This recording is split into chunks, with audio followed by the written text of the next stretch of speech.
Hello everyone, welcome to Political Wings YouTube channel. Please like, share and comment on this video. Please subscribe Political Wings YouTube channel. Join Telegram channel Political Wings for PDF file.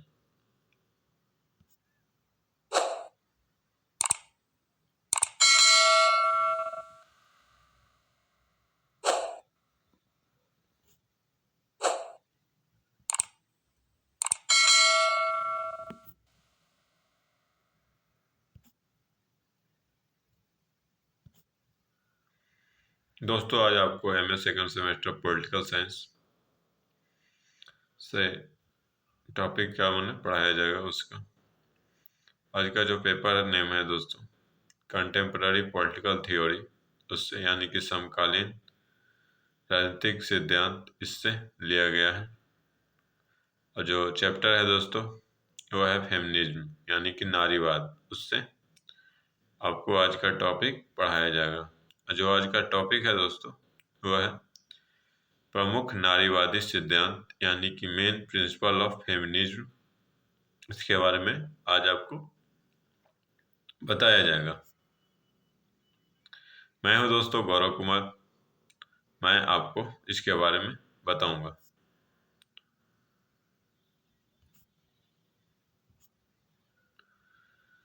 नारीवाद के प्रमुख सिद्धांत।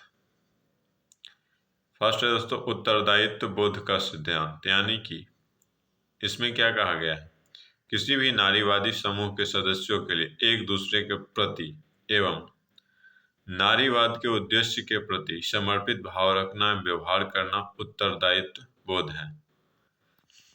अब दोस्तों जितने भी नारीवादी समूह हैं और जो सदस्य हैं उन सभी मैंने ये आशा करता है ये सिद्धांत कि जितने भी नारी जो स्त्रियां हैं वो दोस्तों इसको या तो समर्थन करें, ना तो इसके उद्देश्य की पूर्ति क्या जो करने का जो इसका उद्देश्य प्राप्त करने का विचार है उसको वो पूरा करें। और दोस्तों पक्ष समर्थन का सिद्धांत। नारीवाद को पक्ष समर्थन सिद्धांत के अनुसार नारीवादी कार्यकर्ता के लिए आवश्यक है कि वह नारीवाद के मुद्दे एवं मांगों का समर्थन और प्रचार करें। और दोस्तों जो लोग जैसे पुरुष में से भी जो लोग उसका समर्थन करते हैं नारीवाद का, तो उनसे ये आशा रखता है इस सिद्धांत के अनुसार, नारीवाद का जो सिद्धांत है उसके अनुसार, कि जो प्रत्येक कार्यकर्ता है वो जो मैंने नारीवाद के लिए नारीवाद के जो मुद्दे हैं उस और मांगों का हमेशा समर्थन करे और उसका प्रचार प्रसार करे। अगर पुरुष है और उस मुद्दे को मैंने जैसे नारीवाद का समर्थक है तो और उसका कार्यकर्ता है तो उसको मैंने उद्देश्य यह है कि वो नारीवाद की जो मुद्दा है एवं जो उसका मांग है उसका सभी जगह पे प्रचार एवं प्रसार करें। ठीक है।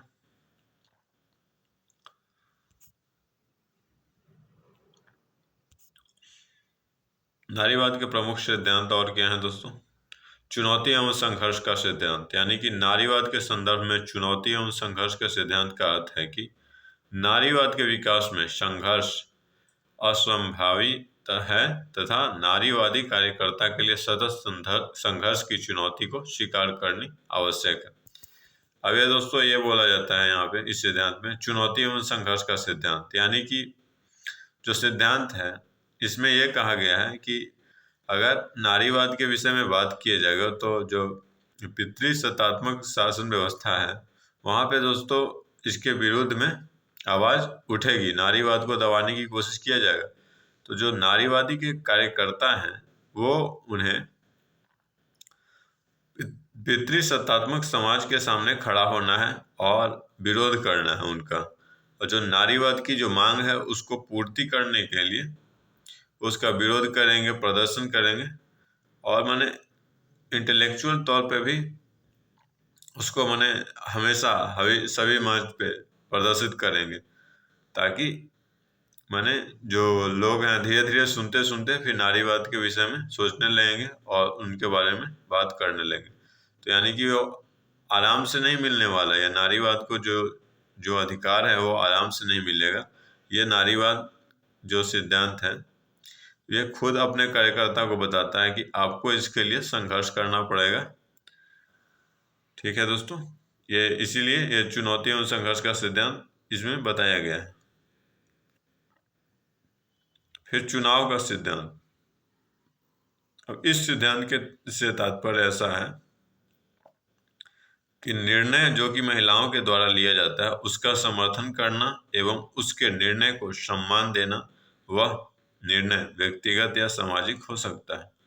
और दोस्तों, ये चुनाव का सिद्धांत क्या है, यानी कि जो नारीवाद के चुनाव का जो सिद्धांत है उसमें ये कहा गया कि कई संस्थानों में ये जो माने महिलाएं हैं वो निर्णय लेती हैं और माने कोई वो संस्था चलाती हैं और उनके अंडर में पुरुष लोग भी कार्य करते हैं। तो उन जो निर्णय है जो निर्णय है उसका सम्मान उन सभी पुरुषों को करना चाहिए। और यही बोला गया है दोस्तों यहाँ पे चुनाव का सिद्धांत। अब अगर सभी लोग करेंगे तो सही है, नहीं करेंगे तो फिर ये दोस्तों उनका चुनाव जो हुआ है स्त्री का उस पद के लिए वो अच्छा नहीं हो पाएगा और फिर यहाँ पे नारीवाद के माने खिलाफ हो जाएगा। और ये दोस्तों ये बताया है कि निर्णय व्यक्तिगत या सामाजिक हो। अब जैसे स्त्रियां ही जैसे कोई कंपनी में है तो फिर वो समाज को एक वर्ग को प्रभावित तो जरूर कर रही हैं। अब व्यक्तिगत जैसे घर में आप देख लो, घर के फैसले में स्त्रियां का भी स्थान होना चाहिए, ये बताया गया है इसके अनुसार। क्योंकि उनका भी जो विचार है उसका भी समर्थन होना चाहिए, उनका भी विचार जो मुद्दा है और जो उनकी बात है उनको भी सुना जाना चाहिए, ये बताया गया है।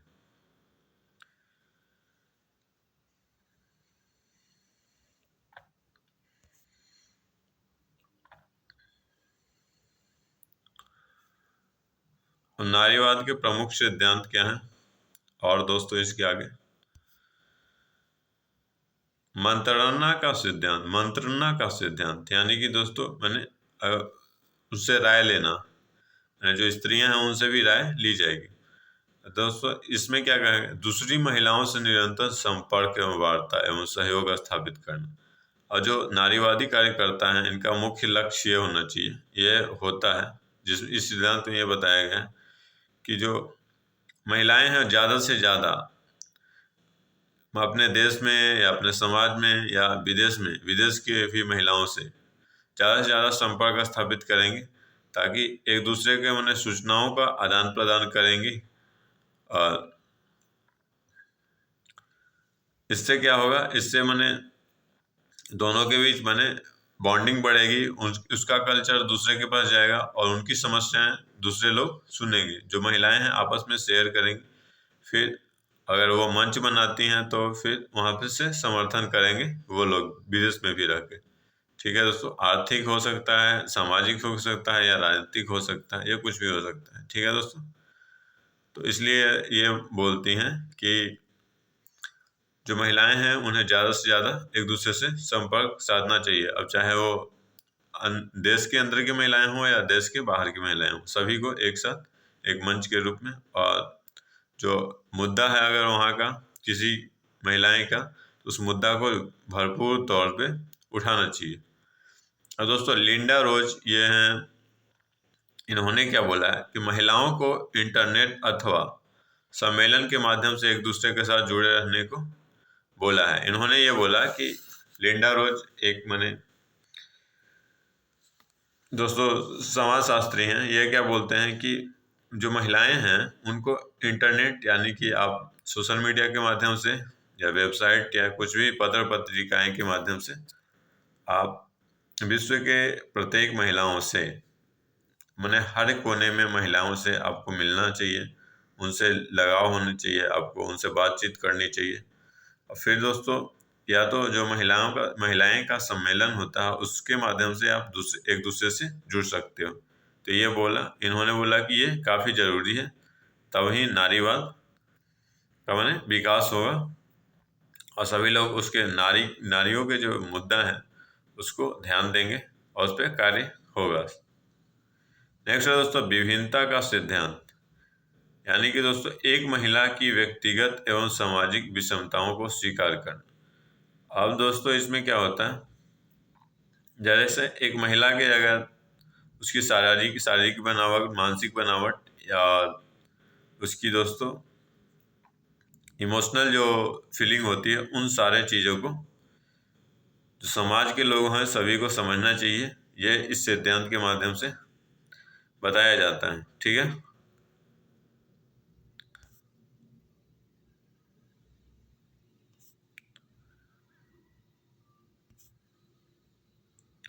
नेक्स्ट है दोस्तों नारीवाद के प्रमुख सिद्धांत में सुरक्षा का सिद्धांत। अब इसका तात्पर्य है ऐसे व्यवस्था का निर्माण करना जो कि महिलाओं की सुरक्षा तथा आराम से जीवन जीने की सुरक्षा देते हैं। यानी कि ये जो नारीवादी हैं या जो लोग नारीवाद के समर्थक होते हैं, वो इस प्रकार से शासन मैंने व्यवस्था बनाना चाहता है, संसार में ऐसी शासन व्यवस्था लाना चाहता है ताकि महिलाओं के जो सम्मान किया जाए, उनको महिलाओं को सम्मान मिले और सुरक्षा मिले और वो आराम से अपना जीवन जी सके, उन्हें कोई भय का सामना न करना पड़े। वो जब मैंने अपने कार्य स्थल पे जाएं या कहीं पे जाएं तो उनको भय का सामना न करना पड़े। अगर भय का सामना करेंगे दोस्तों तो वो पूरी तरह से कार्य नहीं कर पाएंगे। इसलिए दोस्तों इनको सुरक्षा देना चाहती है और सुरक्षा का सिद्धांत यहाँ पे आया है नारीवाद के प्रमुख सिद्धांतों में। ठीक है, फिर नेतृत्व का सिद्धांत, यानी कि लीडरशिप का जो प्रिंसिपल है ये दिया गया है। अब इसका तात्पर्य है ऐसे समाज का निर्माण करना जो कि महिलाओं के नेतृत्व में भी कार्य कर सके और उस नेतृत्व के आदर एवं सम्मान की नज़र से देख सके। अब दोस्तों इस प्रकार की अगर मैंने कोई लेडीज लीडर है, उसके अंदर भी मैंने जो कार्यकर्ता है वो कार्य कर सके। अब पुरुष कार्यकर्ता भी कर सकते हैं और महिलाएं कार्यकर्ता भी कार्य कर सकती। अब ऐसा नहीं कि जो पुरुष कार्यकर्ता है वो ये ना सोचने लगे कि जो महिला लीडर है वो महिला होकर भी उस पोजीशन पे है। तो यहाँ पे दोस्तों इसलिए उस भावना को, और वो जो मेरे नेता है कि नहीं मैं महिला के अंदर कार्य नहीं करूँगा, तो उस भावना को रोकने के लिए यहाँ पे यह नेतृत्व का सिद्धांत दिया गया है ताकि जो लोग हैं वो महिलाओं के नेतृत्व को यानी कि लीडरशिप को भी स्वीकार करें और उनके नेतृत्व में भी कार्य कर सके। और जो वो बात करे या जो दिशा निर्देश दें पार्टी के लिए या देश के लिए, तो उसको जो कार्यकर्ता है वो फॉलो करें। या अगर देश की जैसे पीएम है वो लेडी, तो दोस्तों उसके कार्य को सारे ऑफिसर फॉलो करें, फिर उसके देश की जनता फॉलो करें। तो ये दोस्तों यहाँ पे बताया गया है। थैंक यू फ्रेंड्स, वीडियो देखने के लिए दोस्तों धन्यवाद। दोस्तों आपको वीडियो को लाइक करें, शेयर करें और कमेंट करें। और दोस्तों पॉलिटिकल विंग्स यूट्यूब चैनल को सब्सक्राइब कर लीजिए। और दोस्तों इसके पीडीएफ के लिए आप टेलीग्राम चैनल पॉलिटिकल विंग से जुड़ सकते हो, वहाँ पे आपको पीडीएफ प्रोवाइड कर दिया जाएगा।